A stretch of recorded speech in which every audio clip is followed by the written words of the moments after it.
High Level is a full CRM and marketing platform, and I've used some of the best in the SaaS industry.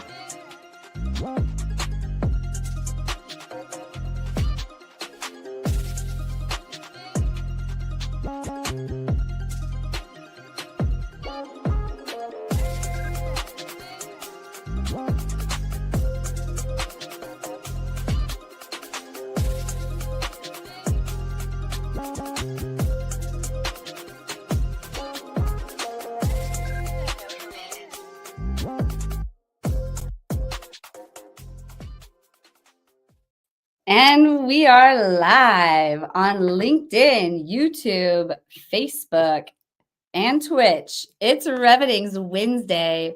Welcome to Wednesday, Revenue Party people. We've got our hot topics and our hot guests we'll be getting into. Thank you so much for joining. But before we get started, of course, just a few things I want to share with you. One being about Cherry Assistant. So I couldn't do this without the help of Cherry Assistant. And what they are is they are a virtual assistant placing company.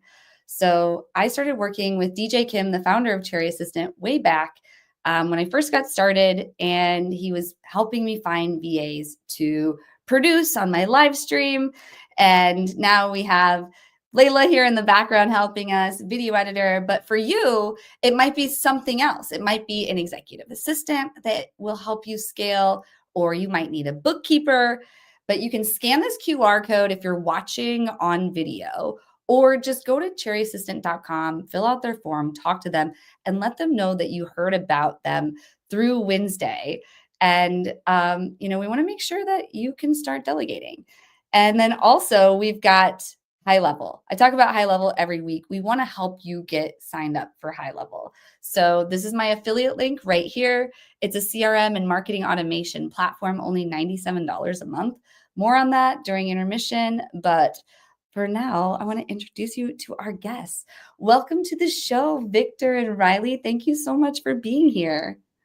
Happy to be here. Thank you. Yes.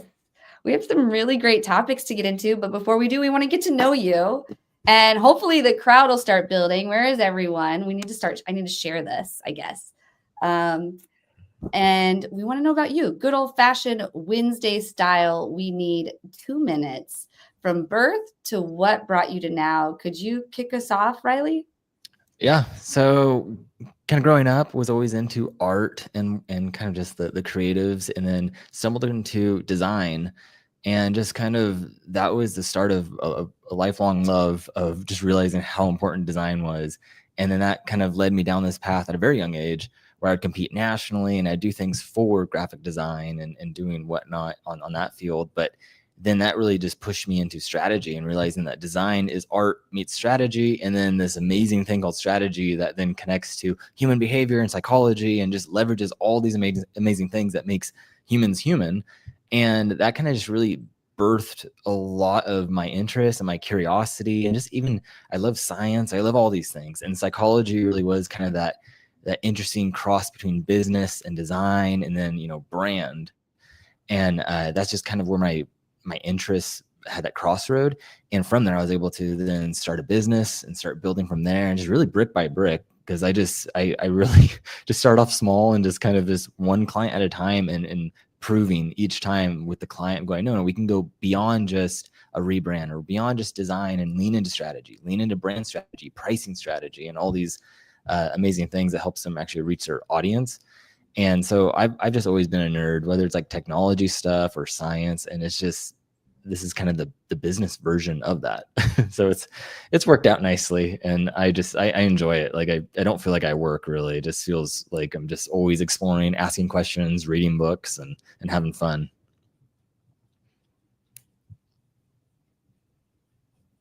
Oh, Jesse, you're on mute. Okay, no, it's okay. I do that a lot. So I want to hear about your art. So you said you started off in art. I started off in art too. So like, what were you into?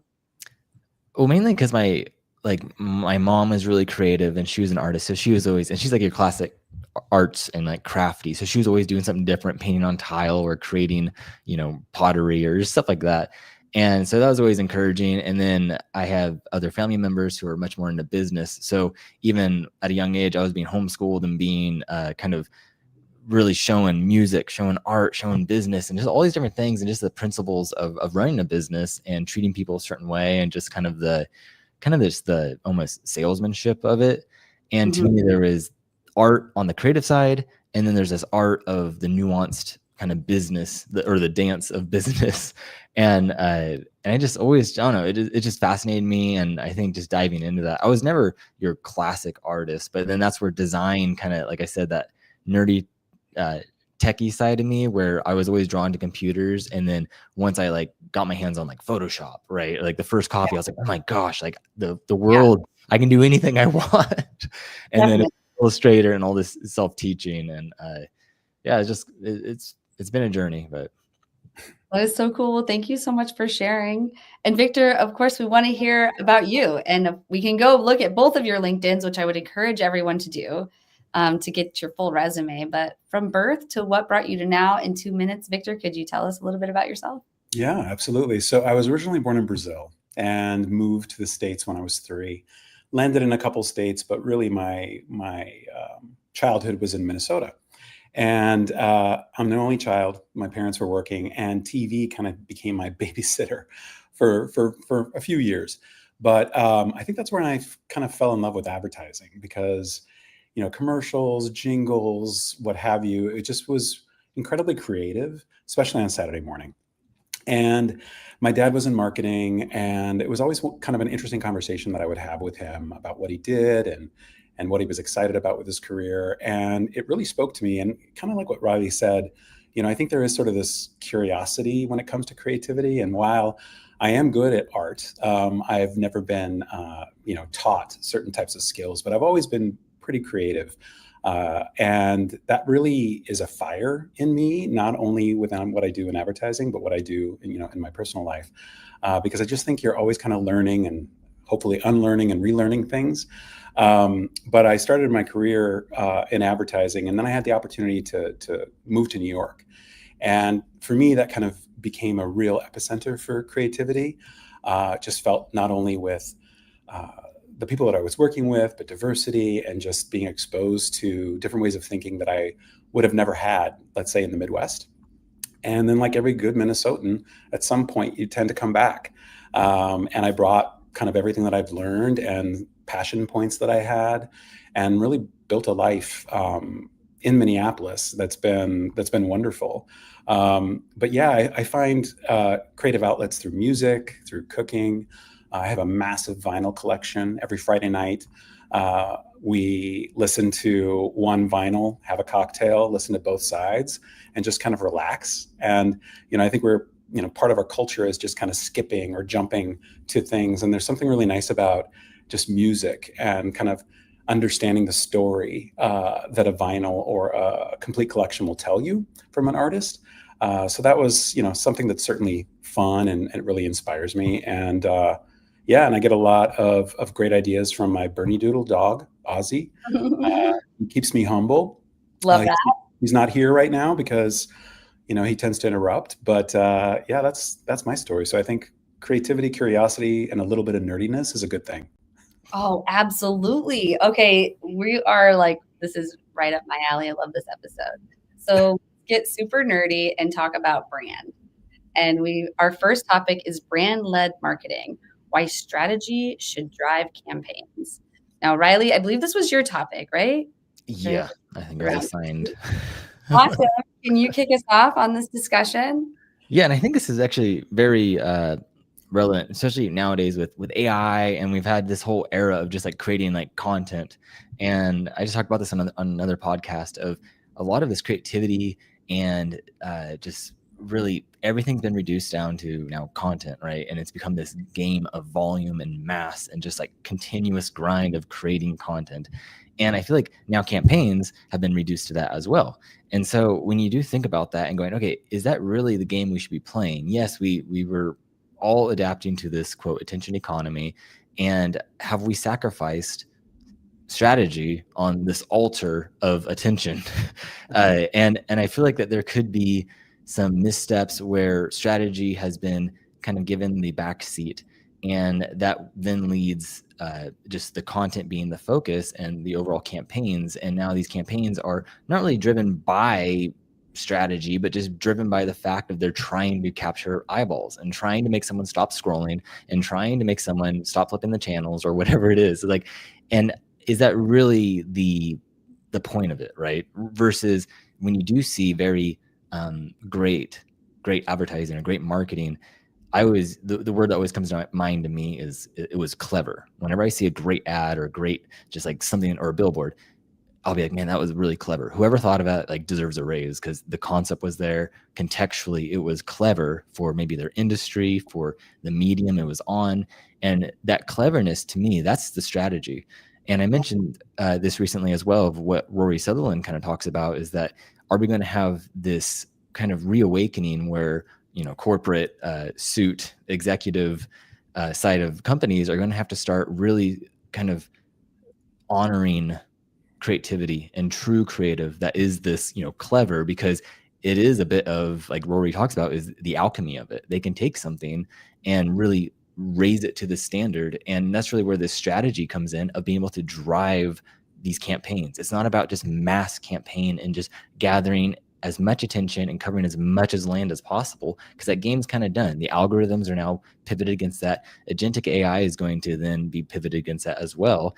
And so now it's going to come down to whoever's the most clever wins. And that only comes down to strategy, because you have to be able to understand these different chess pieces that are moving and what's actually going on to actually make that count. So I think there's these different kind of like mindsets that need to shift, and looking at not just the tactics of going, okay, if we do this, we can get a certain, you know, click-through rate or get a different conversion, but actually looking at the overarching strategy that's going to drive these campaigns and drive these decisions.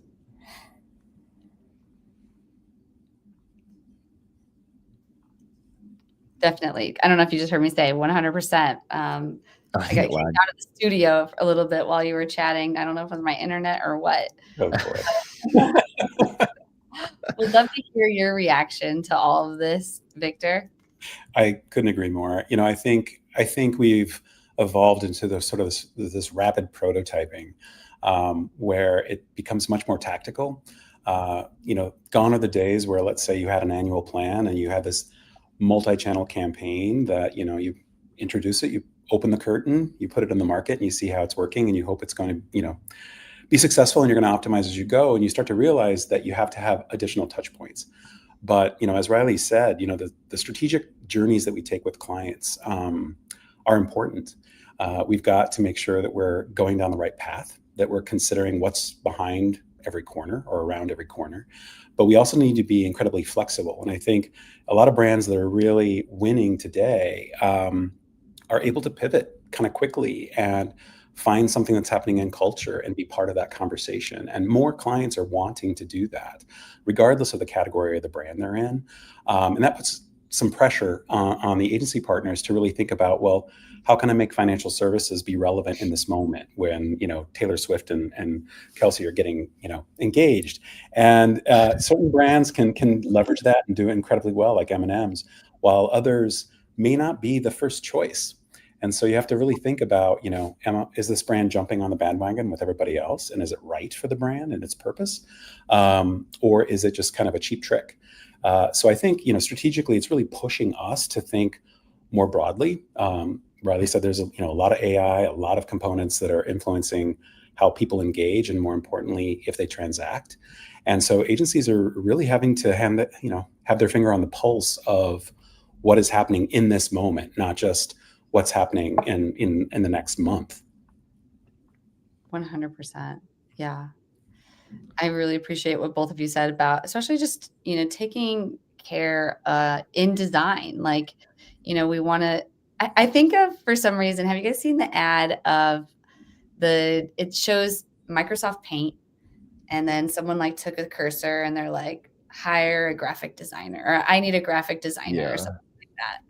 Like, to me, that was like a really great example of something that makes an impact really quickly. Like, you get the idea of like how much of a struggle graphic design is if you don't know what you're doing. I mean, these days we have Canva and stuff, but it was much harder, 5 years ago. For sure. But yeah, I don't know. What examples of other, good examples could you share of brands who do this well, who have a good brand strategy, bring in design, bring in all the things that we're talking about? Well, I'd like to highlight what Victor said about, he specifically said, is it right for the brand? And like you said, not just getting on the bandwagon and doing something. And you see that so much now where, whether it's a TikTok dance or something that's trending where a company goes, oh, we need to do that now. And it's just kind of this almost knee-jerk reaction. And to me, that's the reactionary versus the responsive. And Victor's totally right about that, of going, okay, this brand needs to have that clarity so they know, no, this is how we should respond to that, right? Because to me, it's like brand is two things. It's concept and context. And a great brand has clarity on its concept, so then it knows what to do in the context. It's able to respond to that. And a great example of that is, I think it was last Super Bowl, or maybe last Super Bowl, was the Coinbase ad with the QR code that just bounced around on the screen.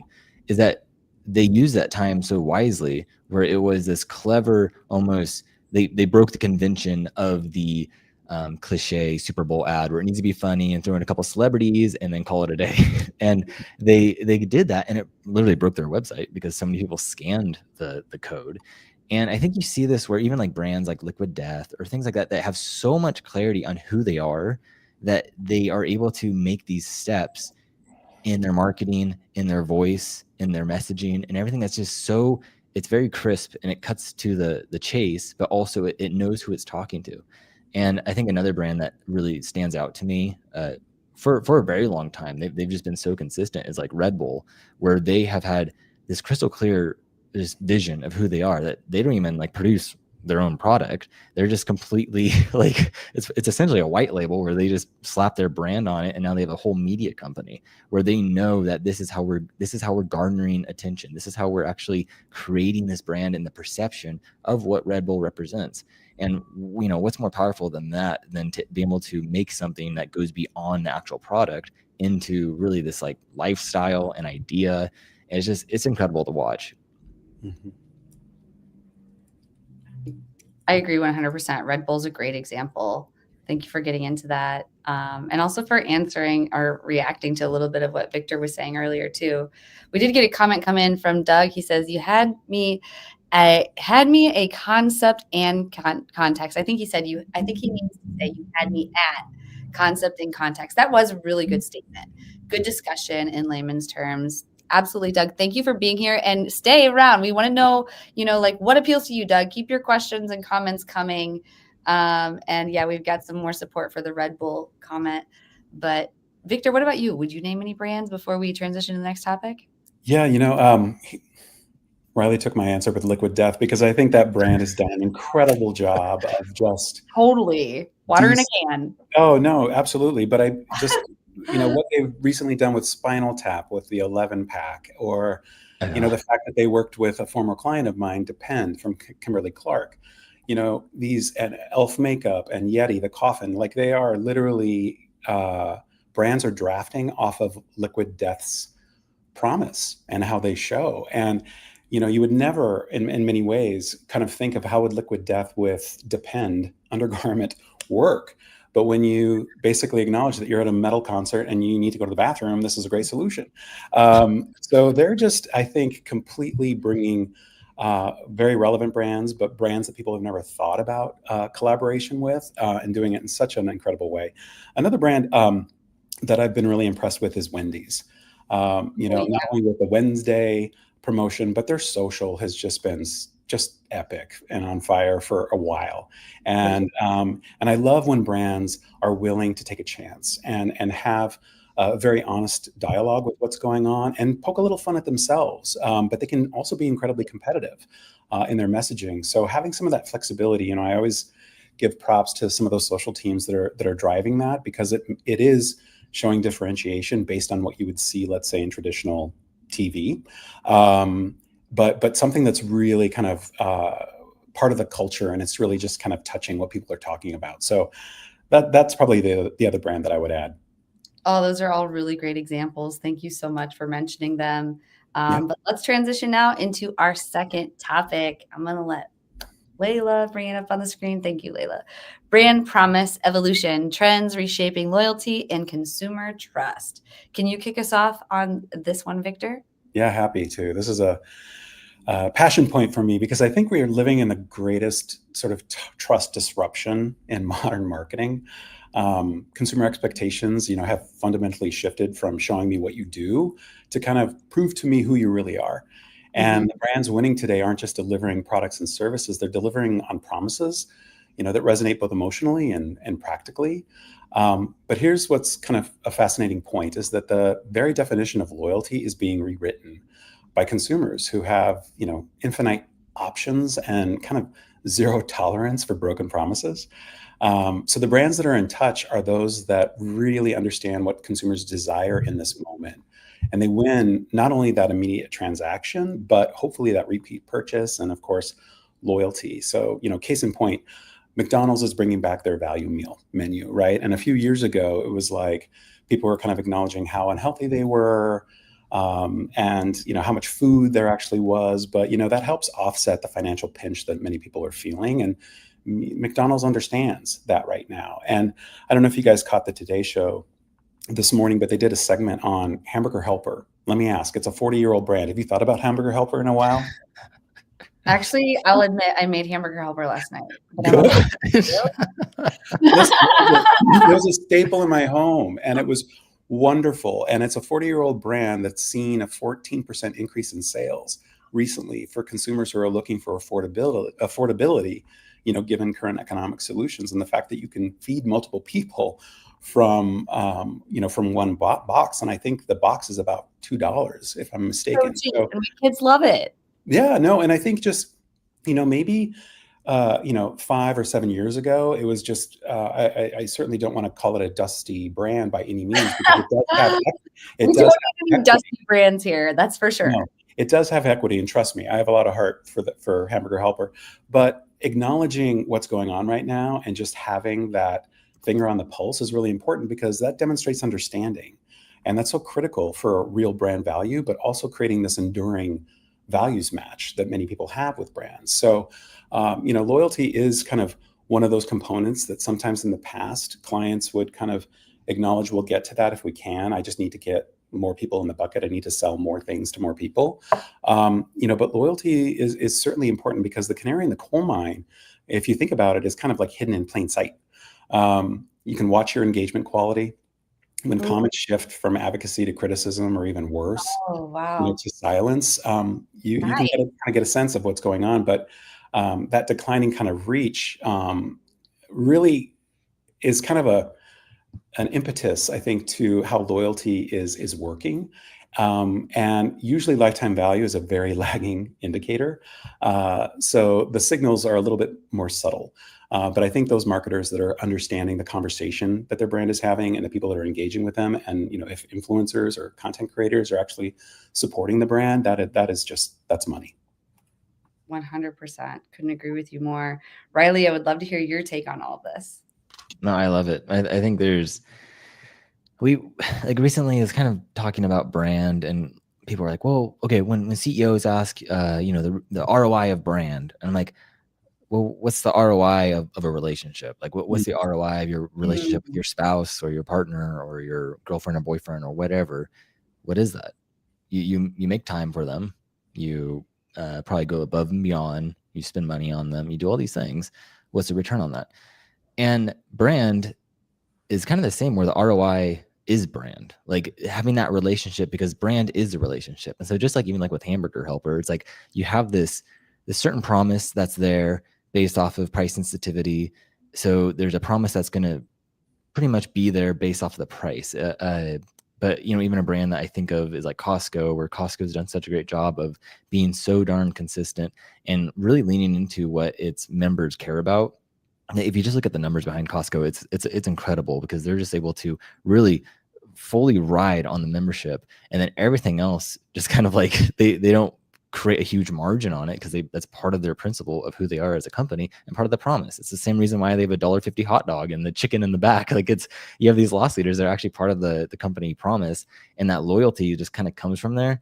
I personally, just because I'm so like brand minded and thinking long term, I think LTV, lifetime value, has a huge role in companies starting to accept that, especially with the economic kind of changes, where these companies need to look beyond just transactional, but actually leaning into the relationship and the value there, and investing in that. And, even with Joe Pine, with the experience economy and these things kind of coming to this head of what's beyond saving money, time well spent and people investing in these moments. How do you take someone's time and make it into a moment? And you're seeing that with the revival of malls and sit down, restaurants and things like that, where people are actually wanting to engage like this. And to me, that's part of that lifetime value of these memories that people are creating. It's nostalgia. It's what builds Disneylands. Like, it's literally the lifeblood of a lot of these really heritage brands that really make up like the American culture in a lot of ways. And I think we're seeing that, because I feel like in 2020, you had such a reactionary switch that was kind of forced upon America and the world into digital. And now you're having this kind of, I don't know, like this realignment to what actually matters. And it's like, okay, what is that loyalty that comes along with that? And brands being able to relate and have that relationship beyond just, oh yeah, now it's easier to check out on our app. Thank you for, thank you for paying us, and thank you for the transaction. And it's just kind of like, you've seen this where digital took so much and that loyalty was almost lost. Yeah, definitely. Oh man. What's your take on this, Victor? Yeah, I totally agree. And I think, when you think about loyalty, you wonder, is it built on values or on a tangible value, right? And sometimes brands think that they have to make a choice, and it's sort of a false choice that's destroying brand strategies to a certain degree, because the most loyal customers aren't just choosing between values and value. They're choosing brands that deliver both, and they want that seamlessly, and they want it simply. And one of the things we talk about is kind of like, we all talk about CRM and tech stacks and things like that, but there is a loyalty stack, these functional values that gets you considered, the emotional value that gets you chosen, but aligning those values really gets you defended. And that's where I think loyalty, and with what Reilly said too, when things change, people look for stability and the trust that they've earned over time. And sometimes when that trust is questioned, or if a brand takes a misstep, the brands that easily come out of those challenges really make speed and specificity everything. They're very clear about acknowledging the failure. They demonstrate immediate correction through actions, not just empty promises. And they create these transparent mechanisms for kind of ongoing accountability. And I think, in those moments, people want simple promises. They don't want big promises that are hard to see. Talk to me about that ongoing accountability. How do you see that being successful? Like, in what ways? Like, are there like communities or group chats with the client and everyone involved? Or I guess I think from an agency level, but I guess it depends on what kind of business you're talking about. Yeah, and it's also on the situation, right, and the complexity of it, exactly, and the bigness of it, because sometimes there's uncontrollable components that you're dealing with, but sometimes brands tend to go inward in moments like this, and agencies help as well, because that's where customer service interactions can really do a lot of heavy lifting. Product experiences, enhancements, we heard you. And of course, employee advocacy, but also consumer advocacy, people who aren't willing to put their neck out there to say they love this or they don't like that. Consumers today are modern day detectives. They can find anything. There's like a trust pandemic. People don't trust brands. Yeah, no, and I think when they're doing their work, they're really evaluating claims, not only in what's being said, but also what their experience is with the brand. And people are most willing to try something The question becomes, will they become loyal to that? Will this brand be part of their everyday life? And I think that is nirvana for what we do, is you want to be in the medicine cabinet. You want your brand to be in the pantry or in the refrigerator. Those are important distinctions because you're part of people's lives, but you have to listen to them. The ongoing accountability, is a bit of a double-edged sword too, because sometimes there's acknowledging it, finding a solution through an action that's going to address it.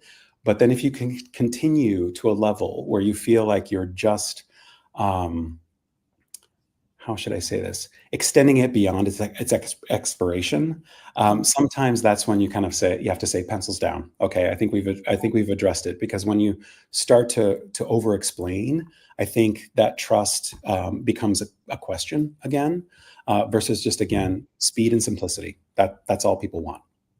You're so right. To kind of wrap us up on this topic before we move on, I want to hear Reilly's take on any of this. I think it's, again, going back to the relationship of going, okay, well, then what makes a good relationship? Someone being consistent, right? Mm-hmm. Someone being human, where we do allow certain variance, and variance within a human is that, oh yeah, you act different at a board meeting versus at the bar or at a birthday or anything like that. It's like there's variance in being human. So a brand, a brand is given that same variance, and it's only when we act very out of character where then it's a red flag and we go, I'm not sure about, like, Reilly acted different at this thing than way over here, right? Yeah. And then that's a red flag. And so it's the same thing with like brands. Is like, if you're kind of like going back to like our first point, if you're just flip-flopping depending on what the flavor of the day is or what's politically like top of mind or what's on TikTok, it's like that's going to look very odd to your consumer. There's no consistency there. And even talking about like Red Bull, or like one of my favorite brands like In-N-Out or at Costco or Apple, or these brands that are just rock solid. It's like you don't see them doing that. They're not changing again, to the flavor of the day, and they're just being more consistent. And really that's part of that relationship, because you think about the human relationships you have, where that consistency helps build that trust. It is being able to rely on someone. It is being able to count on them for certain things. And for some reason, we like to do that with companies, where we kind of create this entity and go, oh, they're kind of like a human, right? We kind of sum them up that way. And that's like brand, I guess. I think sometimes we forget that brands are like people. People make mistakes, people missteps, and so do brands. It's just that when we make mistakes, we don't necessarily have a stock evaluation that's plummeting. And, because the mistake can be quite costly. And, look at Cracker Barrel, right? That whole scenario, is just one of those components where you realize there's a lot of love for a brand, and with transition, which most brands want to modernize, they want to evolve. But sometimes they misstep, even though they might have the research that proves otherwise. And so, understanding that world is so important. But again, I think the ability to have a response and to be clear with it and timely is so important. But you're right. Sometimes we hold brands up to this massive pedestal, but they can misstep. And the question is, are you willing to stay with them, or are you going to move on? And I think that's very concerning for most marketers. Creatively, strategically, I think we can always crack the best strategy, and you can just feel it in your bones and you can get goosebumps.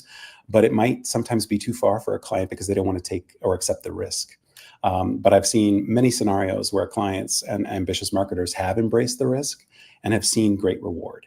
And those are the most exciting projects to be part of.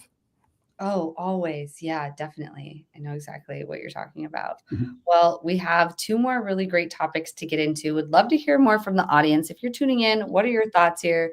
Questions, comments, and we're going to get into topic 3 right after this brief message. This is Mike, also known as Clean with Mike on Twitter. Mike hired a virtual assistant from Cherry Assistant about 2 years ago. Now he has a $50K per month business, fully managed by a remote operator in South Africa. His VA from South Africa does the following: closing inbound leads on the phone, Yelp and Google and Facebook, manages his CRM and Go High Level, deals with rescheduling, cancellations, any issues, hires and manages the cleaners, and sends them daily reports and updates. Mike has a fully cash flowing business managed by a remote operator for only $8 an hour. You can also hire a US equivalent worker in the Philippines, South Africa, Latin America for a fraction of the cost with Cherry Assistant. Be like Mike and grow your business with offshore staff.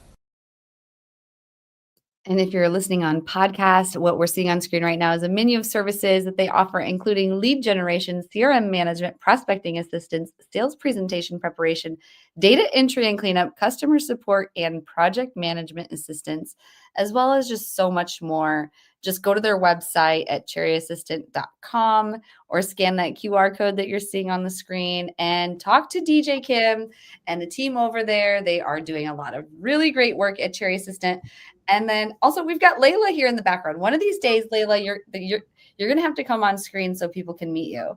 She is about to get married, so she's got a lot going on. So I'm not going to put the pressure on right now, but it's going to have to happen, Layla. And I hope you're laughing right now. But Congratulations, Layla. Yes, congratulations, Layla. So excited for her. But anyway, yes. Everyone, please give a big congratulations to Layla in the comments. Give her a tag. But we want to make sure that we tell you about High Level and Cherry Assistant. Yes, but High Level, you can also go to reveting.com/high level is our affiliate link. And we're helping individuals, but also agencies. And if you're an agency, you can white label it. I've white labeled it. It's app.reveting.com.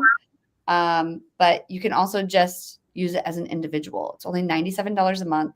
You get all the bells and whistles that you would for any other CRM and marketing automation platform. But since we white label it as an agency platform, we're able to give our clients all a login. And so, as you may or may not know, we help businesses go live on LinkedIn. And if you go live on a company page, you can actually gate it and you can collect the emails of everyone who registers. I think before I saw earlier, there were 30 people who registered here. So boom, 30 leads in the CRM. So that's what we do for our clients is, we get the leads who attend the show, we get it into the CRM.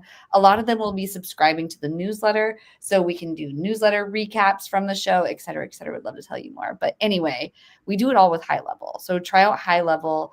And I love being able to give our clients a login so that we can show them the leads that we're bringing in. Because you'd be surprised how many clients want to say how many clients, but how many businesses out there are not using a CRM properly.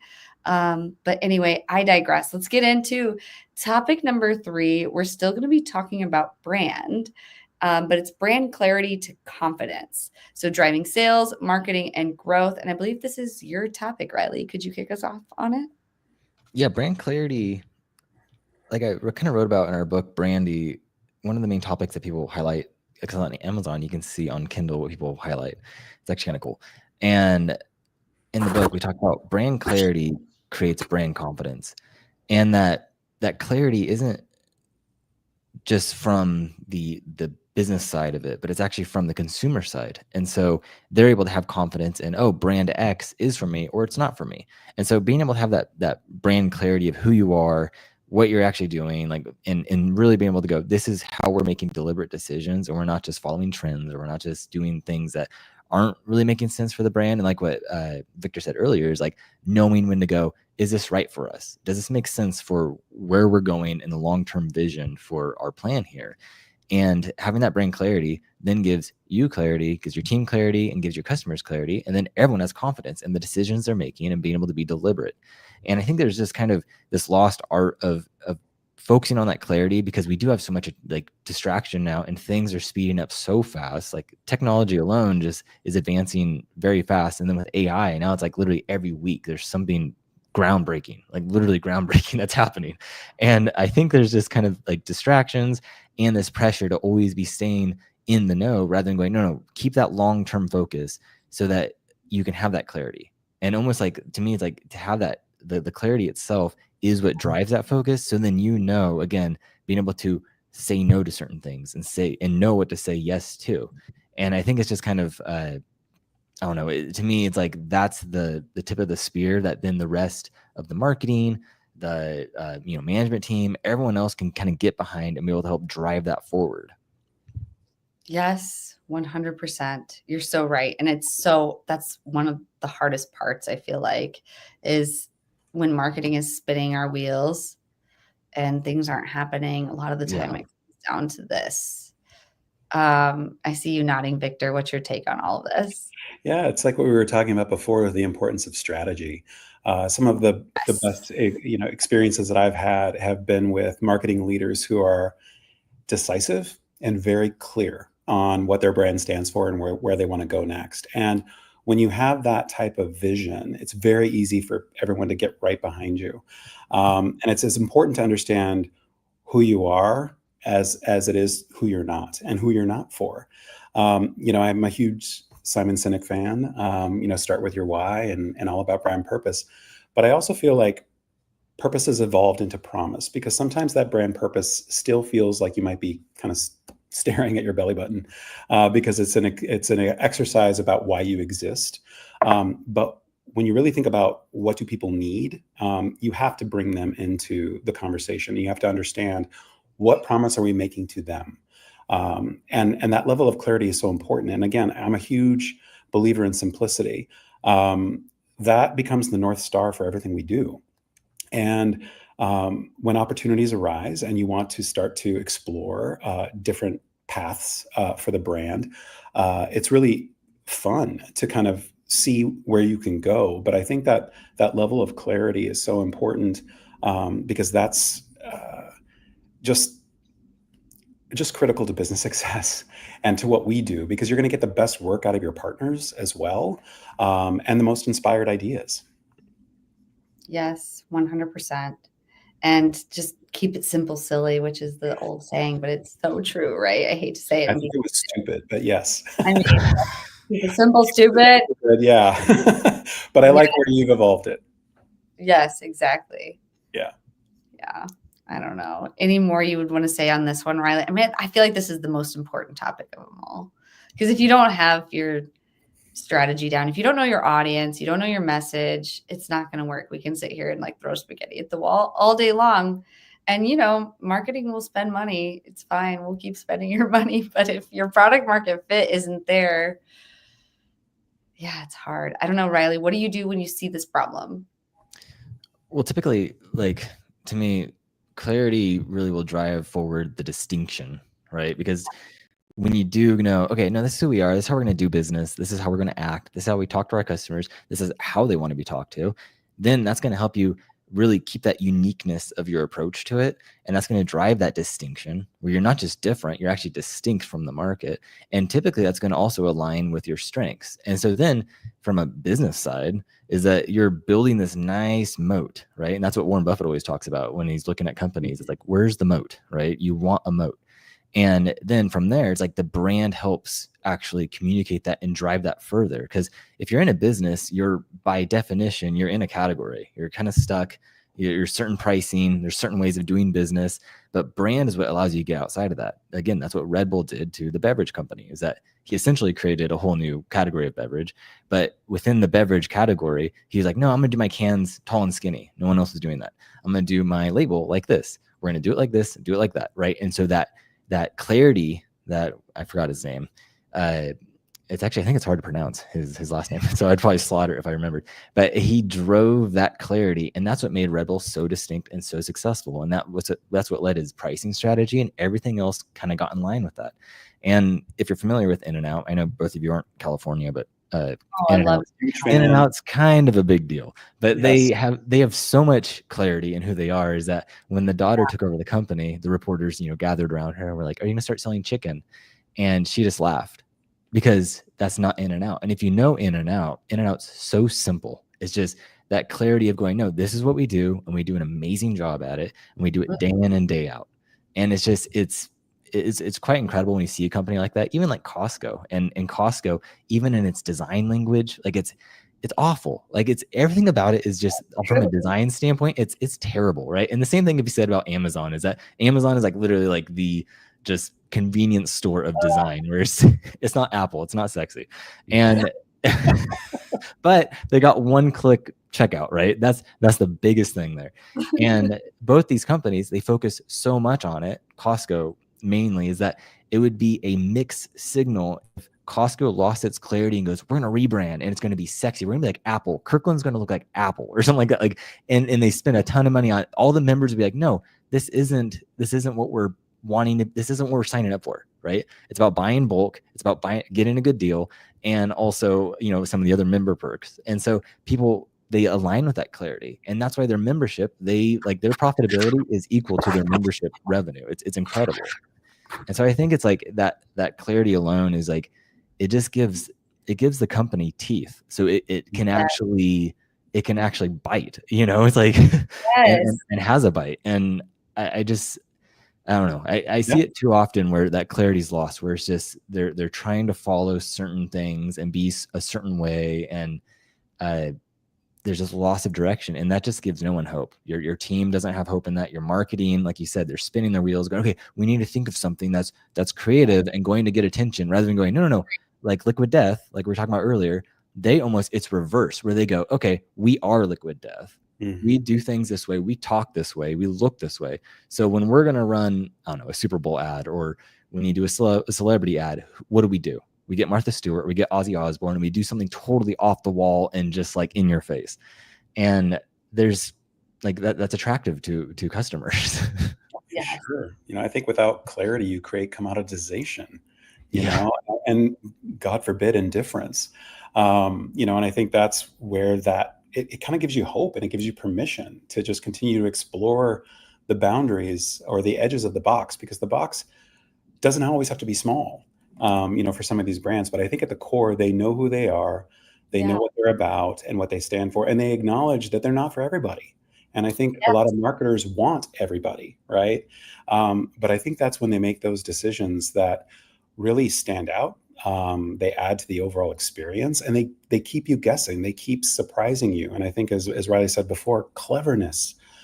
When you see it, you're just like, oh man, I wish I did that. You know, I wish that was my idea, because it's just so right. And so, yeah, I love that we're having this conversation, because, you know, we're always kind of trying to really distill and get it simpler. You know, I always like to say a great strategy is like an awesome piece of bacon. You know, it's perfectly crisp. It's not too overdone. It's not too underdone, because we know what those sides are like. But, you know, when you get a strategy or an idea that gives you goosebumps, you're like, there's something there. And that's infectious. And it really does move business. Yeah, 100%. This is such a great topic. We got a good question here from the comments I want to make sure we get to. Nina asks, how do companies lure back their customers after marketing strategy risk that backfires? Yeah. Who wants to take that one? You know, it's a really good question, because sometimes we don't know how it's backfired and sort of the magnitude of what's happening. You know, but when a brand misses, you can't necessarily rebuild that trust using the same channels or the methods that broke it.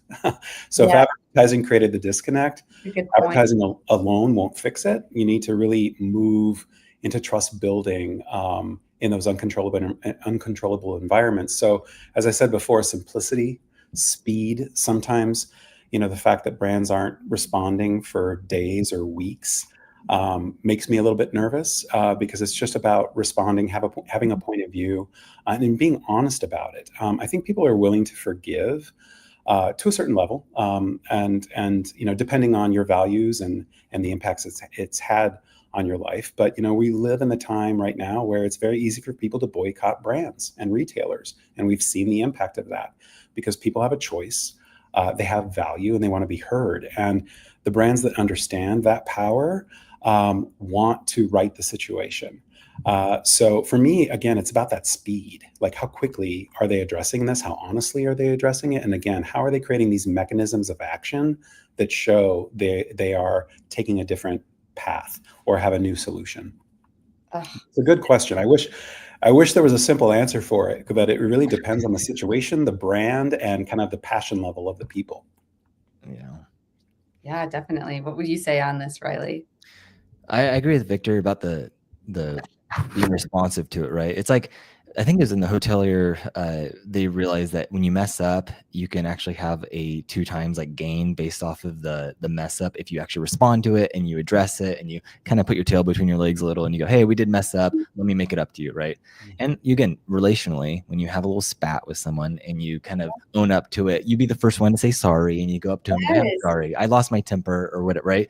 And it's that same thing where then usually someone who's not a narcissist or psychopath will then look at you and go, you know, I'm sorry too, right? There's like this give and take to it. Yeah. And I think there's something there. Unfortunately, I do feel like society's reached a point where they want blood when something happens. And so typically this leads politicians and brands to the point where they have to have a scapegoat. And this is the goat you cast all your sins upon, you send it off into the wilderness. And we see this a lot of times where, you know, brands, maybe there's someone who gets the big, you know, hand swat or gets fired or something like that. And I don't think that's the correct response. And by the people or by the brand, I wish that there could be more of a mutuality of going, hey, like to Victor's point, like people, we messed up, we misstepped, we did this, we apologize. And yeah, I don't think being silent or doing anything like that is the right response. But I also don't think that giving the people a fight or blood just because they want it is the correct response either. Yeah. Agreed. I mean, it just goes back to like regular basic human relationships, right? Like when you screw up, you say you're sorry, okay? You overly communicate, you acknowledge what you did wrong, and you take action to fix it. We want more than words, we want action. Yeah. Vulnerability is a huge strength. And I think learning, as I said before, learning, unlearning, and relearning, missteps happen. And when they happen, it can feel overwhelming depending on the scale of it. But, you know, I think how you act in those moments and the honesty that you can have, and certainly transparency is key. But that actually, as Reilly said, can rebound you even in a greater scenario. But yeah, time is all, time is the impetus. Definitely. And with that, let's get into topic 4, rebuilding marketing trust. So we were just talking about all this trust pandemic and, you know, like it's hard out there as an advertiser these days, especially, but delivering emotional and economic value. Could you kick us off on this topic, Victor? Happy to. You know, it's nice because I think we've been peppering it out throughout our conversation tonight. But, you know, I think in the past, a lot of clients saw trust as a campaign outcome, but it really is a business asset that compounds over time. And we were talking about lifetime value, right? And there are benefits to that, but there's also risks associated because most marketers are playing a bit of a dangerous game, chasing quarterly metrics. We've all been there. While their trust equity slowly erodes. And, you know, a lot of marketers, I can't even remember what the average time now is. I think it was 14 months and it might even be 12 months for CMOs now. And so, you know, hitting those business KPIs are so critical, but you have to mine the entire ecosystem. So the question isn't whether or not you can afford to invest in long-term trust building. It's whether you can afford not to. Because in today's market, trust is that ultimate competitive advantage. I had one of my mentors tell me way back when that trust is a simple equation. They said it's promises made divided by promises kept times consistency over time. And it's kind of interesting when you think about the formula of building trust and nurturing it, because our world is a lot more complicated now than it was, you know, even 10 years ago. And, you know, I had said before that consumers are really becoming smart detectives, and, you know, your credibility isn't just measured against direct competitors. It's measured against every brand experience they've ever had. So, you know, your reliability isn't just about your product working. It's about your entire ecosystem and making sure that it's performing predictably. And so, you know, the winning formulas that I've seen is, you know, make fewer, better promises, keep them visible, do it consistently across all the touch points that you have. Because most brands fail when they're optimizing the wrong part of the equation. They focus on making a better promise instead of keeping smaller, better ones, if that makes sense. 100%. Absolutely. Before I share my take on that, I'm curious what you would say about all of that, Reilly. I think base hits win ball games. And I think a lot of the times marketers, they get, you know, they want a home run. They do. The executives, they want a home run. You want it for the shareholders. You want a home run, right? And I think actually, you know, right now, NVIDIA and what they're doing and the massive, massive moves that this company is doing. When you watch Jensen do he's not a showman. Like it's so reduced down to this very realistic and very grounded, his presentation. And we're so used to the Mark Zuckerbergs and the Steve Jobs of the world, where it's this, dog and pony show where they're just like getting the shareholders all stoked up and everything. And it's like coming down to just the basics and the base hits and what that loyalty and that trust building is. And like Victor is saying, is like those consistent trust building, promises that we can make and then fulfill them and follow through with them. That's where that relationship's built. That's where that emotional value is built, and then the economic value captured from there. And I think there's just too much pressure on, the quarterly, the lack of long-term vision on the brand, and just being able to look at the trust of it and not just credentials, because credentials, you can take loans on trust a lot. And that's what you get from, first-time buyers and everything, is that they're lending you trust and they're wanting you to prove it. And then that real trust is built over time as that relationship's actually able to take root and start to grow and prove itself. Mm-hmm. Definitely. 100%. Yeah. Were you going to say something on that, Victor? Yeah. I've said it to clients before, be it, don't say it. Yeah. Kind of lead with trust building actions, not trust building messages, because people have to get there on their own and you have to earn that trust. So, I think acting as though you're trustworthy is what's going to drive a conversion.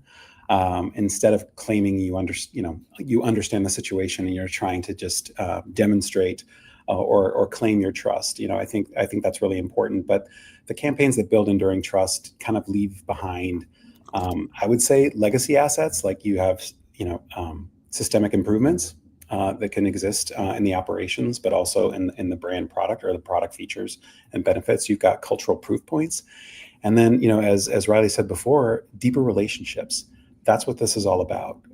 You want to build relationships with people first, and then you want to sell second. And I think that can be counterintuitive for marketers today.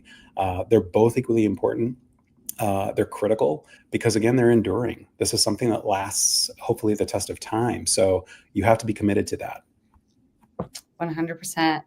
We've got David, thank you for welcoming Nelly. And we've got Doug in the comments saying consistency, lifetime value of trust, impact earned and delivered. Yes, I do like how we've been bringing up lifetime value throughout this episode. But any reactions to Doug's comment there, anyone? Nelly, Victor? Not?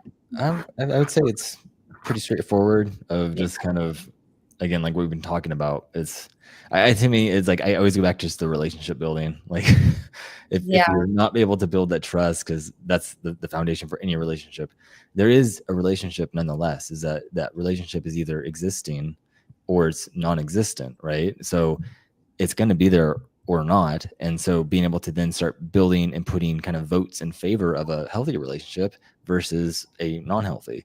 And those are all those little things along the way where you're just adding and keep kind of investing in that. Because then that's, essentially that's the lifetime value, is that then you're building that out, where then it's not about just these, microtransactions. Mm-hmm. Yeah. And relationships change over time. And, and being able to adapt with how your consumer is evolving is important. That's what builds modern brands. And again, so I think there's a rigidness to marketing sometimes, but I also think with that clarity, there's an ability to really be relevant and highly targeted. People used to think that lifetime value was just for big ticket purchases. And when you start to think of everything from Hamburger Helper to McDonald's or to whatever brand, you like, and it's part of your life, there's a value that you are creating for that entity. And it's an important distinction, because when you have that fan base, they are devoted to you. And it's one of those things where you have to make sure you're critically not losing any of those brand lovers. Yeah, 100%.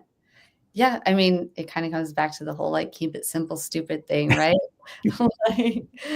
Yeah. I mean, at the end of the day, you just have to keep it simple, stupid. And that comes down to being vulnerable, communication. Let's see, how else can we keep this simple for people? What else do you need to do? transparent, honest.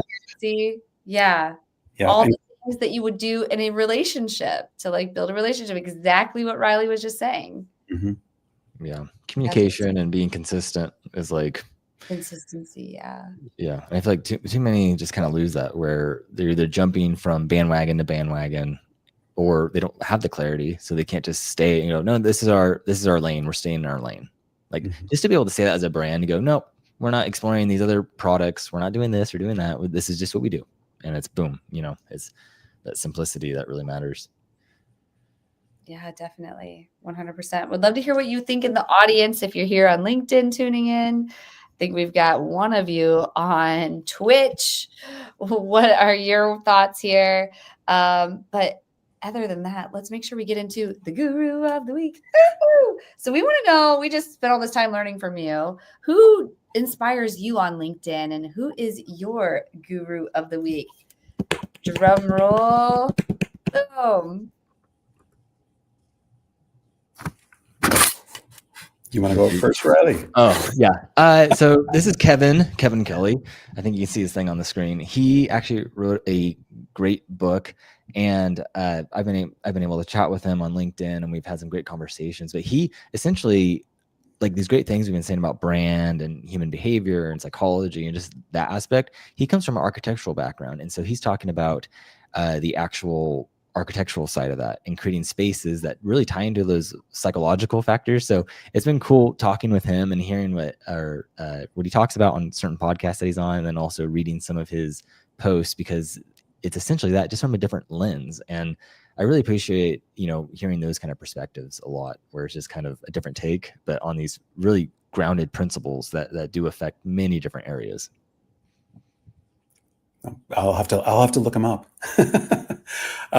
For me, it's Rich Roll, and this one's probably a little bit of a detour when it comes to marketing. But I'm always really inspired by his podcasts and his ability to really focus on personal purpose, stories, finding joy, the importance of mental health.